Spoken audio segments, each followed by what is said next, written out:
हम स्टोन पढ़ रहे थे। स्टोन में हमने अलग अलग टाइप्स के स्टोन पढ़े थे, उनके यूजेस और प्रॉपर्टीज़ के बारे में पढ़ा था। और प्रॉपर्टीज़ के बारे में मेनली हमने दो चीज़ पढ़ी थी, एक तो वेट और दूसरा हमारा स्पेसिफिक ग्रेविटी। ठीक है, स्पेसिफिक ग्रेविटी क्या चीज़ होती है? बेसिक सी बात है, कोई भी मटेरियल अगर हम लगाएंगे तो उसमें क्या करेंगे, उसकी भार क्षमता या फिर उसका पानी के रिस्पेक्ट में हमको भार निकालना या फिर उसके मॉलिक्यूल्स का पता लगाना कि वो कितने डेंस है, कितने कठोर है, ठीक है, कितने घनत्व वाले। तो ये सब चीज़ें हम पढ़ चुके थे, अलग अलग स्टोन के बारे में हम पढ़ लिए थे। अब बात करते हैं, मैंने क्वेरिंग लास्ट टॉपिक में आपको लास्ट क्लास में समझाया था, शायद आप नहीं आए थे। तो क्वेरिंग का एक पूरा टोटल प्रोसेस मैं आपको समझाती हूँ। What is quarrying? Right the methods of quarrying. Quarrying मतलब उत्खनन करना, ठीक है, स्टोन का, चट्टानों का उत्खनन करना, खदानों से उसको निकालना, और कौन कौन से टाइप से हम निकालते हैं उसके बारे में हम समझते हैं। ठीक है, quarrying is the process of extracting rough blocks of stone from the rock beds. मतलब जो हमारे ब्लॉक्स होते हैं उसको एक्सट्रैक्ट करना मतलब किसी को एक जगह से निकाल के अलग करने को हम एक्सट्रैक्टिंग बोलते हैं। ठीक है, मेथड्स ऑफ क्वेरिंग, क्या क्या विधियां हैं हमारी उत्खनन की। ठीक है, quarrying is the plan mainly by the geological features at the quarry site. First the overlaying clay, gravel and sand should be removed from the rock surface. क्या होता है क्वेरिंग, ये सब छोड़ो, बेसिक सी बातें, अगर कोई सा भी हमारा मटेरियल जमा हुआ है खदानों में, खदान है ये हमारी, यहाँ से हमको हमारा मटेरियल निकालना है, तो क्या होता है हमारी जो अपर मोस्ट लेयर होती है, ठीक है, कोई सी भी खदान हुई, कोई सा भी पर्वत हुआ, कुछ भी चीज़ हुई, तो हमारी जो अपर मोस्ट लेयर मतलब ऊपर ऊपर की जो परत रहती है वो सैंड या क्ले या ग्रेवल उसके ऊपर जमे हुए रहते हैं। ठीक है, हम अगर खुदाई भी करते हैं अपने कुएं के लिए या फिर बोर के लिए, तो हमको क्या ऊपर ऊपर से तो क्ले ही होती है। ठीक है, तो हम बेसिक सी बात है कि जब हमको अंदर की चट्टानों को उत्खनन करना है, एक्सट्रैक्ट करना है, निकालना है, तो उसके लिए हम पहले क्या करेंगे, ये ऊपर वाली जो लेयर है क्ले की या फिर ग्रेवल की या सैंड की, मिट्टी की, वो हम उसको निकालेंगे। तो उस प्रोसेस को बोलते हैं स्ट्रिपिंग। ठीक है, कौन सी मेथड को स्ट्रिपिंग बोलते हैं? जो जिसमें हम क्ले को, ग्रेवल को या सैंड को निकाल करके अलग करेंगे, ऊपरी परत जो निकालेंगे। जैसे बात करते हैं, अगर मुझे चट्टान हमारी यहाँ पर है, यहाँ से नीचे से चट्टान चट्टान है, और ऊपर वाला जो हमारा मटेरियल है वो क्ले है या ग्रेवल है, ठीक है, अब उसको हमको निकाल के अलग करना है, तभी तो हम अंदर तक पहुंच पाएंगे। तो इस मेथड को बोलते हैं हम स्ट्रिपिंग। ठीक है, क्वेरिंग क्या है? क्वेरिंग मतलब हमको खदानों में से चट्टान को निकालना या उत्खनन करना। इसके अंदर भी हम अलग अलग मेथड से हमारी चट्टानों का निकाला जाता है, एक्सट्रैक्ट किया जाता है। ठीक है, तो सबसे पहले जो हमारे साइड पर जाएंगे हम, पहले से जो अपर मोस्ट लेयर रहेगी हमारी, उसमें से हम क्ले को या फिर सैंड को या ग्रेवल को पहले अलग करेंगे। इस विधि को बोलते हैं हम स्ट्रिपिंग। ठीक है, क्या बोलते हैं? स्ट्रिपिंग।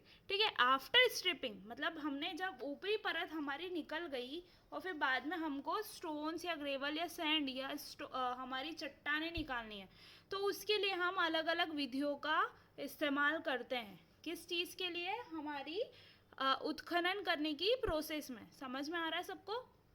आवाज़ आ रही है प्रॉपर?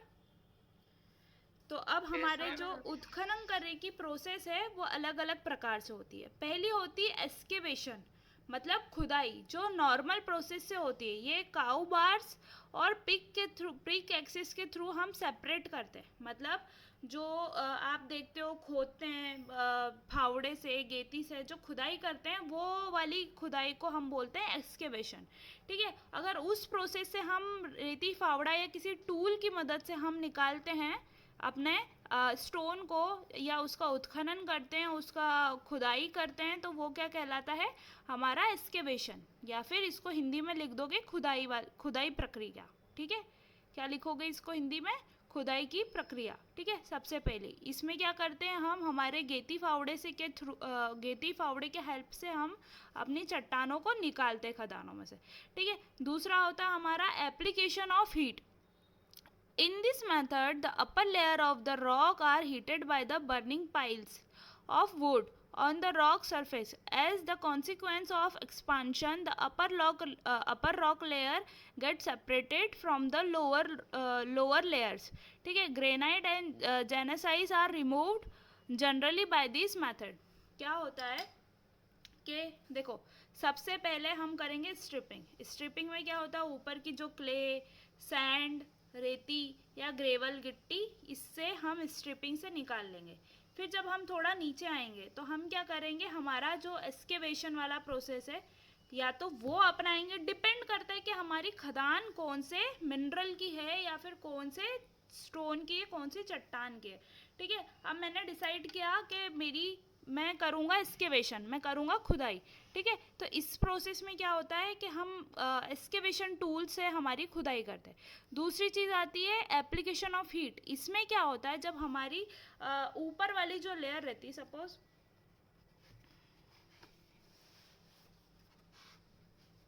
ये जो हमारी ये कॉपी की लाइन जो आप देख रहे हो, ये समझ लेना हमारी लेयर्स है। काय की लेयर्स है, ये स्टोन की लेयर्स है, ठीक है। हम क्या करते हैं, हम वुड से या फिर हीटिंग कुछ भी एक बाथ बिछाते हैं।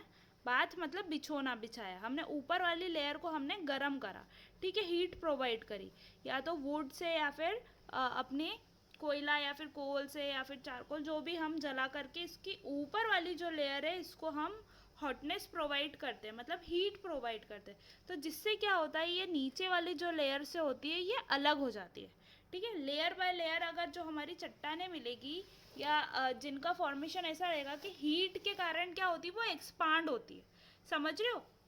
ऊपर वाली जो लेयर रहेगी वो एक्सपांड होगी तो इससे सेपरेट हो जाएगी। तो इसमें क्या बोल रहे हैं कि एप्लीकेशन ऑफ हीट, मतलब हीट प्रदान करने वाली प्रक्रिया से भी हम अपनी चट्टानों की क्वेरिंग कर सकते हैं, उत्खनन कर सकते हैं। In this method upper layer of the rock are heated. ऊपर वाली जो लेयर रहेगी या ऊपर वाली जो परत रहेगी उसको हम बर्निंग पाइल्स, बर्निंग जो सलाखें रहती है उससे, किसकी सलाखें, हमारी वुड की, मतलब जलती हुई लकड़ियों से हम ऊपर वाली लेयर को हीट प्रोवाइड करेंगे, जिससे वो एक्सपांशन होगी और सेपरेट हो जाएगी नीचे वाली लेयर से, ठीक है। अगर लेयर वाइज लेयर हमारी चट्टानें हैं, ठीक है, हम ये कहाँ यूज़ करते हैं, मेनली ग्रेनाइट या जेनेसाइट को निकालने में हम इस विधि का उपयोग करते हैं, ठीक है। अब आते हैं हम वेजिंग, ठीक है, वेजिंग की प्रोसेस देखते हैं, ठीक है। ये अलग अलग प्रोसेस है हमारे उत्खनन की। Steel wedge and pins are forced into the rock at the close distance apart by hammering, making vertical holes. As the pins are forced into the holes, the rock will crack along the line of holes. Often the plug and further method is used to quarrying sandstone. The plug is conical wedge while the feature is the flat wedge. क्या होता है, suppose ये हमारा जो पूरा है, ये हमारा क्या है, रॉक का बेड है, ठीक है। हमको इसमें से रॉक निकालनी है, तो मैं अलग अलग पॉइंट फिक्स कर लूँगा कुछ कुछ दूरी पे, ठीक है। इसमें क्या करूँगा, वेज, जो स्टील वेज रहती है, वो देखा आपने वीडियोज़ में, ऐसे ऐसे अंदर हो जाते जाते पाइल जैसे ऐसे ऐसे अंदर खुदाई करते करते ये अंदर जाती जाएगी, ऐसे अलॉन्ग द डिस्टेंस, एक यहाँ खोद दिया, एक यहाँ खोद दिया, एक यहाँ खोद दिया, एक यहाँ खोद दिया, ठीक है। तो ये स्टील वेज जैसे जैसे अंदर जाएगी और ये जब मूव करेगी तो ये क्या करेगी, दूसरी रॉक से चटका देगी। चटका देना मतलब ये अलॉन्ग द हमारा प्लेन के अलॉन्ग में ये जब पिन्स अंदर जाके फोर्सफुली हमारी रॉक के अंदर जाएगी और हैमर या हथौड़े से हम इसको इन्फोर्स्ड करेंगे, ठीक है, अंदर की साइड इन्फोर्स करेंगे, तो ये हमारी जो दूरी दूरी पे हम इनको इन्फोर्स करेंगे वर्टिकल होल में, तो ये क्या होगा, हमारी रॉक में एक क्रैक डेवलप करेगी, मतलब सीधा का सीधा क्रैक हो जाएगा। जैसे अगर उदाहरण के लिए ये देख रहे हो, ये वुड है, ठीक है, मैं एक होल यहाँ कर दूँ, एक होल यहाँ कर दूँ, एक होल यहाँ कर दूँ, एक होल यहाँ कर दूँ, एक होल यहाँ कर दूँ, दूरी दूरी पे होल कर दूँगी, तो ये में क्या हो जाएगा, मेरा क्रिटिकल क्रिटिकल पाथ हो जाएगा। क्रिटिकल पाथ होना मतलब कहीं से भी क्रिटिकल होना और चटक जाना। चटक जाना मतलब इसके अलोंग कभी ब्रेकेज पॉइंट होगा या टूटेगी तो इसके अलोंग वो टूट के अलग हो जाएगी। तो क्या करते हैं हम ऐसे वेजिंग की प्रोसेस के उत्खनन करने के लिए अलोंग द प्लेन हम क्या करते हैं, होल करते हैं, हमारे वेज प्रोवाइड करते हैं। कौन से वेज? स्टील वेज को हम इन्फोर्स करते हैं, चाहे हैमर के थ्रू, चाहे ड्रिलिंग के थ्रू, या फिर कोई और प्रोसेस के थ्रू। तो जिसके कारण क्या होता है, हमारा जो प्लेन रहता है वो क्रिटिकल हो जाता है और उसके अलोंग हमारी चट्टानें चटक जाती है। चटकना मतलब सब समझते हो, क्रेक के अलोंग टूट जाना, ठीक है, क्रिटिकल क्रेक के अलोंग। तो क्या होता है, ये ऊपर वाली जो चट्टानें टूट करके अलग हो गई, तो इनको फिर ले जाएंगे हम अलग और अपनी प्लेस पे ले जा करके उसको रख देंगे। फिर क्या होगा, फर्दर वैसे की वैसे टूटी चट्टानें यूज़ थोड़ी करेंगे, उनकी घिसाई होगी, पुताई होगी, या जो भी ड्रेसिंग उनको शेप प्रोवाइड करेंगे, हम स्कल्पचर देंगे, कुछ भी करेंगे, तो फिर वो फर्दर हम उसकी प्रोसेस करेंगे। अब होती हमारी ब्लास्टिंग, ठीक है। ब्लास्टिंग से सभी समझते हैं, ब्लास्टिंग क्या होता है, एक्सप्लोजन करना होता है, ठीक है। In this method holes are bored into the required depth. क्या होता है कि हम हमारी सीमित या जो भी डेप्थ हमको चाहिए उसमें हम होल करेंगे, ठीक है, इन द रॉक, मतलब हमारी रॉक में। फिर क्या करते हैं, एक्सप्लोजिव मटेरियल जो होता है हम उस होल में डाल देते हैं या फिर क्या करते हैं, इंट्रोड्यूस कर देते हैं। फिर क्या होता है, जो हमारा उसका जो भी बोल लो, बत्ती बोल लो या क्या बोलते हो, बम में क्या होती है, बत्ती रहती है, हम उसके थ्रू वहाँ पे क्या करते हैं, उसको जलाते या हीट प्रोवाइड करते हैं। तो वो जब धीरे धीरे उसको बोलेंगे हम हमारी टेक्निकल लैंग्वेज में फ्यूज़ बोलेंगे। क्या बोलेंगे, फ्यूज़ बोलेंगे, ठीक है। डायनामाइट और नाइट्रोजन सेल्यूलोज और फ्यूज़ जो उड़ जाता है अपने घर का, उसको वो बोलेंगे हम। जैसे बम में तो बोल देते ना कि बत्ती जला, बत्ती छील दे, है ना, बम में ऐसे ही बोलते ना, बम फोड़ते हो ना आप लोग, तो बम में क्या, वो बत्ती रहती है। अब हमको ब्लास्ट करना है, ब्लास्ट भी एक तरह का हमारा क्या बम टाइप ही रहता है। तो क्या बोल रहा है ये, in this method holes are bored, पहले हम क्या करेंगे, हमारी जो रॉक की सीमित गहराई है, मतलब जो भी हमको गहराई तक का ब्लास्ट करना है उस तक में हम क्या करेंगे, होल्स करेंगे, होल मतलब गड्ढे करेंगे, ठीक है। फिर explosive material are introduced in the holes and tamped with the sand और सॉइल। क्या करेंगे, फिर हम उसमें एक्सप्लोजिव मटेरियल फिल करेंगे, किसमें, जो होल्स हमने करें। एक्सप्लोजिव यूज्ड आर, कौन से एक्सप्लोजिव यूज़ करेंगे हम, डायनामाइट और नाइट्रो सेल्यूलोज और गन कॉटन, ठीक है, ये 3 तरह के ब्लास्टर्स होते हैं, वो हम यूज़ करेंगे। After the explosive are inserted tempting, मतलब हम एक्सप्लोजिव को इंसर्ट करेंगे ये वाले और फिर उसको टेम्प्ट करेंगे। Is done by covering explosive by sand और क्ले और a brass bar.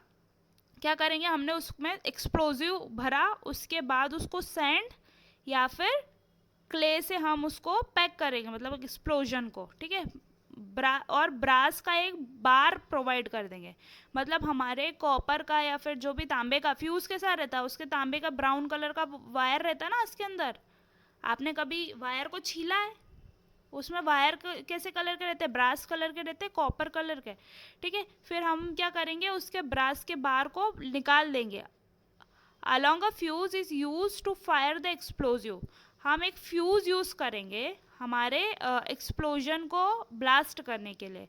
In the explosive, in this process the rock get shattered and get separated from the rock bed. समझना, ये मेरी खदान है, ठीक है, इस खदान में मैंने ये होल कर दिए, दिख रहा है। इसमें मैं क्या क्या फिल करूँगी, या तो डायनामाइट फिल कर दूंगी या नाइट्रोजन सेलुलोज या फिर गन कॉटन मैंने इसमें फिल कर दिया, ठीक है। फिल करने के बाद इसको फर्दर मैंने क्या करा, इसमें सैंड और क्ले फिल कर दी। फिर इसमें से एक ब्रास का वायर निकाल लिया बाहर, मतलब हमारे बम की बत्ती, ठीक है। फिर उससे हम उसको एक्सप्लोजिव करेंगे या जो भी कुछ फ्यूज़ प्रोवाइड करेंगे जिसके कारण वो अंदर जा कर के ब्लास्ट हो जाए। तो ब्लास्ट होगा ना, तो ये पूरा का पूरा सेपरेट हो जाएगा, एकदम चकनाचूर हो जाएगा, ब्लास्ट हो जाएगा। फिर जो भी हमको मटेरियल मिलेगा, ये जब उड़ेगा तो इसके उड़ने के बाद हम ये अलग जगह ले जाएंगे और अपने यूज़ के काम में ले लेंगे, ठीक है। समझ में आई ये प्रोसेस? वो मैडम क्वेरिंग की प्रोसेस सबको समझ में आई? कितने लोग हैं? 4 ही लोग हैं बस। हाँ, तो कितनी 4 प्रोसेस है, 4 लोग हैं, समझाओ।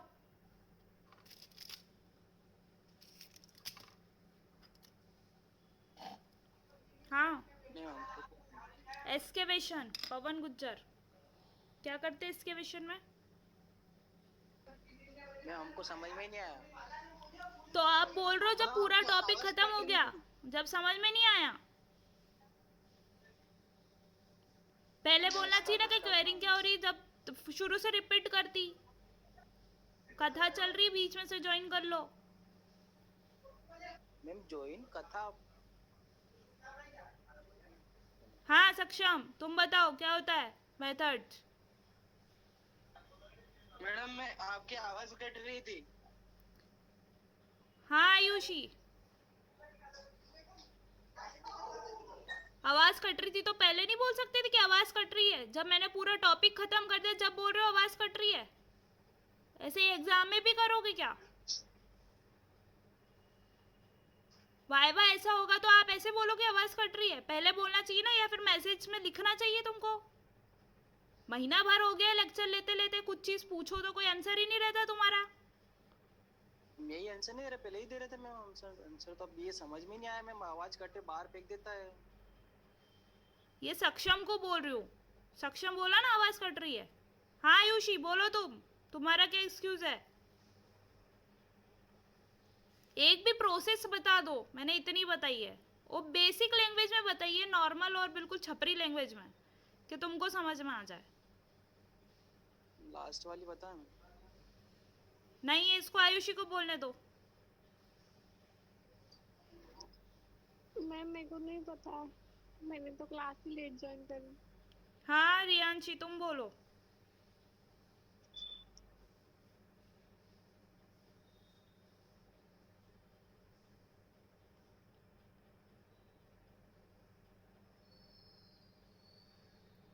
रियांशी गई मैम। लीव कर दिया उसने क्लास। बोलो संजय, क्वेरिंग क्या होती है?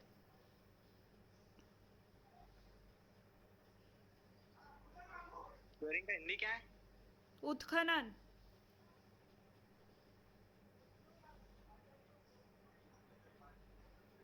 लास्ट क्लास में सिर्फ मैंने बेसिक बेसिक समझाया था, और अभी मैं पूरा उसकी मेथड्स मैंने समझाई है। इन लोगों को तो नहीं आई है, मगर लास्ट क्लास में तुम थे उत्खनन जब मैंने बताया था, तो वही समझाओ। चुप रही। उत्खनन में मैम वो जैसे कि जमीन के अंदर धसे हुए चट्टाने और ये रहती है ना, हाँ उसको बाहर निकाला जाता है, उसे उत्खनन बोलते हैं मैम। ठीक है। देखो इसने अभी क्लास ज्वाइन करी है, ठीक है। लास्ट क्लास का उसको जो पता था, और ये चीज़ मैं बता रही हूँ, अभी 2 मिनट पहले वो आया है, उसको मैंने रूम में एंटर करा है। इन लोगों को मैं भी, हाँ इन लोगों को 15 से 16 मिनट में मैंने ये 4 प्रोसेस बताई है। इनको अभी तक किसी को आवाज़ नहीं आ रही है, किसी को समझ नहीं आ रहा है, किसी ने लेट क्लास ज्वाइन करी और बता नहीं पा रहे हैं, और किसी से आंसर पूछ रही हूँ तो क्लास ही लीव करके जा रहे हैं। मैम वो लावा के थ्रू निकलता है ना मैम, जैसे कि हाँ वो चट्टाने जो सालों सेट हो जाती हैं उनको हमको वो निकालना चट्टान रहता है। ठीक है, मैं वापस से रिपीट कर रही हूँ, ठीक है। आपको अगर आवाज़ नहीं आए तो पहले से आप मुझे बोला करो, और तो भी नहीं आए तो अगर नहीं आपकी आवाज़ मुझ तक आ रही तो इसमें मैसेज में या चैट में लिख दिया करो। इसमें एक चैट का ऑप्शन होता है, आप सभी को पता है, मोर में जा कर के, ठीक है, आप वहाँ लिख दिया करो। और यहाँ पे मोर में जा कर के हैंड राइज का भी ऑप्शन है, ठीक है, तो वहाँ लिख दिया करो, ठीक है। वापिस से मैं रिपीट कर रही हूँ, पवन समझना, जहाँ पर नहीं आया ना वहीं पे रोक देना मुझे, ठीक है। ठीक है मैम। सुनी दे रहा है? ठीक है। देखो क्वेरिंग क्या होता है, उत्खनन होता है, ठीक है। उत्खनन करने की प्रोसेस मतलब, अब हमको स्टोन के बारे में तो हमने पढ़ लिया कि कितने तरह के स्टोन होते हैं, हमारा sand stone, marble, lime stone, ये सब हमने पढ़ा था। लास्ट क्लास में भी मैंने बताया था, स्पेसिफिक ग्रेविटी, यूजेस और अलग अलग चीज़ों को मैंने बताया था। आयुषी और आप संजय आप थे, है ना। अब उसके बाद मैंने क्वेरिंग का बेसिक चीज़ बताया था कि अगर ये मेरी पूरी खदान है, इसको खोद करके हमको स्टोन निकालना है तो कितने तरह की विधियां होती है, ठीक है। हर स्टोन की क्वालिटी अलग अलग होती है, स्पेसिफिक ग्रेविटी अलग होती है, उनका ठोसपन अलग होता है, उनका घनत्व अलग रहता है। तो हर स्टोन को निकालने के लिए हम एक ही प्रक्रिया नहीं यूज़ करेंगे, ठीक है। आपको लास्ट क्लास में बताया था कि अपना जो बेसाल्ट था, संजय आपने पूछा था कि बेसाल्ट जो रहता है वो बहुत हार्ड रहता है और उसकी स्पेसिफिक ग्रेविटी भी ज़्यादा होती है, ठीक है। स्पेसिफिक ग्रेविटी ज़्यादा मतलब ठोस ज़्यादा, ठीक है, घनत्व ज़्यादा। अब उसको हम खोद करके कब तक निकालेंगे पवन गुर्जर? मैंने अभी आपको एक चीज़ बताई थी, एप्लीकेशन ऑफ हीट का कोई फ़र्क पड़ेगा हमारे उसमें बेलास्ट में या फिर बेसाल्ट में? नहीं पड़ेगा, क्योंकि वो ऑलरेडी उतना हॉट रहता है, तो उसको गर्म करके कैसे चटकाओगे अब, है ना। तो अलग अलग टाइप की हमारी रॉक रहती है। लाइम स्टोन में गर्माहट का फर्क पड़ जाएगा, हमारे मार्बल में हीट का फर्क पड़ जाएगा, हमारे ग्रेनाइट में पड़ जाएगा। तो ऐसी जो रॉक रहती है जिनका स्पेसिफिक ग्रेविटी अलग अलग है, तो उनकी निकालने की या उत्खनन की प्रक्रिया भी अलग होती है। तो हम जो उत्खनन की प्रक्रिया को अपना रहे हैं, हम जो क्वेरिंग की प्रक्रिया को अपना रहे हैं, वो अलग अलग प्रक्रिया के थ्रू हम उनका उत्खनन करेंगे। क्वेरिंग मतलब उत्खनन करना, पहले से जो हमारी खदानों में से हमको चट्टानों को निकालना है उसकी प्रोसेस बता रही हूँ, ठीक है। पहले ही हमारे पास जो खदान है उसके ऊपर ऐसा तो नहीं कि बिल्कुल ये चट्टान ही दिखने लगेगी हमको ऊपर ऊपर से। हमको ये पता पड़ेगा कि इसके अंदर चट्टानें हैं, मगर हमको क्या करना पड़ेगा, कुछ ना कुछ उसको खोद करके उसका जो क्ले निकालना रहेगा, उसका सैंड निकालना रहेगा, उसकी ग्रेवल बारीक गिट्टी निकालनी रहेगी, उसके बाद हमको चट्टानें मिलेगी, है ना। ऐसी होती है ना खदानें। कब मिलती है ऐसे एज इट इज थोड़ी मिल जाएगी कि आपको यहाँ पे पत्थर दिख रहा है, इतना इतना काट लो, निकाल लो और अपना घर बना लो, ऐसा नहीं होता। खदानें का पूरा पहले से सफाई करनी पड़ती है। तो उस सफाई की प्रोसेस को हम क्या बोलते हैं, स्ट्रिपिंग, ठीक है। स्ट्रिपिंग में क्या होता है, क्ले, ग्रेवल मटेरियल और हमारा जो सैंड, इसको रिमूव करा जाता है। जब ये हम ऊपर ऊपर की चीज़ें रिमूव करके निकालेंगे तब जा कर के हमको ऐसी हार्ड रॉक मिलेगी या चट्टानें मिलेगी, ठीक है। तो सबसे पहले तो कोई सी भी चट्टान में हम जाएंगे, पहले कौन सी प्रक्रिया करेंगे, स्ट्रिपिंग की। स्ट्रिपिंग की प्रक्रिया में क्या होती है, क्ले, सैंड और ग्रेवल मटेरियल को ऊपरी परत से निकाला जाता है, ठीक है। फिर हमको मिलती है चट्टानें, ठीक है। अब चट्टान का नेचर कौन सा है, कौन सी चट्टान है, हम कौन सी प्रक्रिया से निकाले उसको, या उत्खनन करें, खुदाई करें, कैसे निकालें। तो ये हमको कैसे पता पड़ेगा कि जब हम एक छोटा सा सैंपल निकालेंगे, फिर पता करेंगे कि कौन से सैंपल या कौन सी तरह की हमारी चट्टान है, ठीक है। सपोज ग्रेनाइट या सैंडस्टोन, देखो कलर पे इतना हम नहीं जाते हैं, हमको उसकी स्पेसिफिक ग्रेविटी और उसकी स्ट्रेंथ से पता रहता है, पता चलना चाहिए कि वो कौन सी चट्टान है, ठीक है। मतलब जैसे कोरोना वायरस का उदाहरण ले, अब कोरोना वायरस के लक्षण मलेरिया से भी मिलते हैं, डेंगू से भी मिलते हैं और अलग अलग चीज़ों से मिलते हैं। तो हमने क्या करा, पहले सैंपल लिया, ठीक है। हो सकता है वो वायरल फ्लू भी हो, मलेरिया भी हो, हमारा डेंगू भी हो, कुछ भी हो सकता है, ठीक है। क्योंकि सिम्टम्स क्या है, सर्दी खांसी बुखार, बुखार तो तीनों चीज़ में आता है, वायरल में भी बुखार आता है, सर्दी भी होती है, ठीक है। मलेरिया की बात करें तो उसमें भी बुखार आता है, ठीक है, उल्टी भी होती है, जो भी कुछ है, कमजोरी भी आती है, कमजोरी इसमें भी आती है। तो हमने कैसे पता लगा कि कोरोना वायरस है, क्योंकि हमने क्या लिया, फिर एक मरीज का सैंपल लिया, ठीक है।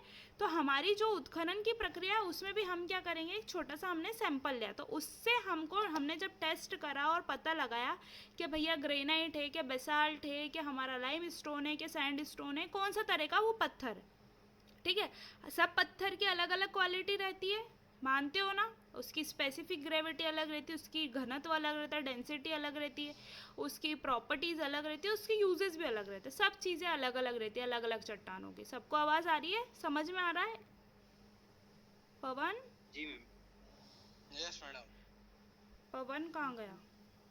यस यही है मैम, ना? Yes ma'am. ठीक है, तो हम क्या करेंगे, हाँ मैडम। पहली हमारी प्रिलिमिनरी प्रोसेस मतलब प्राथमिकता जो हमारी रहती है, हम उसकी सफाई करेंगे। फिर हमने क्या पता लगाया, फिर हमको ये 4 तरह की मेथड है या अलग अलग मेथड से हम उसके ऊपर काम करेंगे। अगर मार्बल की बात करते तो मार्बल में हम एकदम से ऐसे क्या करेंगे, वेजिंग नहीं करेंगे।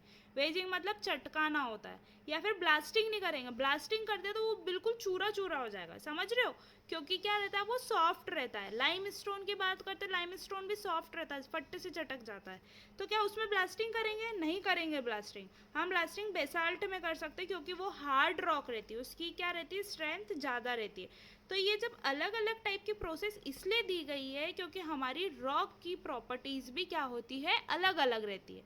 हमारा जो स्टोन रहता है उसकी भी प्रॉपर्टीज़ और उसकी मजबूती और उसकी स्ट्रेंथ भी होती है अलग अलग। तो क्या होती है, 4 तरह की प्रक्रिया रहती है। एक होती है एक्सकेवेशन, एक्सकेवेशन को कॉपी पेन लेके बैठा करो,